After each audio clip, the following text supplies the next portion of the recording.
Praise the lord. దేవునికి మహిమ కలుగును గాక. ప్రియ దేవుని సేవకులందరికీ, ప్రభు పేరిట అందరికీ శుభాలు తెలియజేస్తూ, గేట్ ఆఫ్ హెవెన్ మినిస్ట్రీస్ తరఫున ప్రతి నెల జరుగుతున్న సేవకుల సదస్సు, ఈ 2026 మొదటి సేవకుల సదస్సు ఫిబ్రవరి నెల 9వ తారీఖు ఉదయకాలం, సోమవారం ఉదయకాలం 9:30కి ఈ సదస్సు ప్రారంభించడం జరుగుతుంది. రాజమండ్రి సమీపంలో తొర్రేడు గ్రామంలో గేట్ ఆఫ్ హెవెన్ ప్రార్థన మందిరంలో ఈ సదస్సు ఏర్పాటు చేయడం జరిగింది. దైవజనులు పాస్టర్ డేవిడ్ అన్న గారు, అలాగే దైవజనులు పాస్టర్ విజయ్ కుమార్ గారు ఈ సదస్సులో ఉండి వాక్యం అందించి మీ కొరకు సేవకు సంబంధించిన అనేక విషయాలు వాక్యం ద్వారా బోధించి, సేవలు అనేక మెలకువలు, అనేక పురుగులు పోయిన మాటలు, సేవలు మిమ్మల్ని ప్రోత్సహించడానికి వాక్యం ద్వారా దేవుడు మనతో మాట్లాడబోతున్నారు. తప్పకుండా రండి.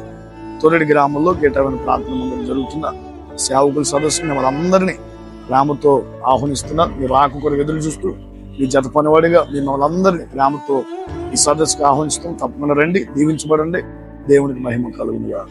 ఆమేన్.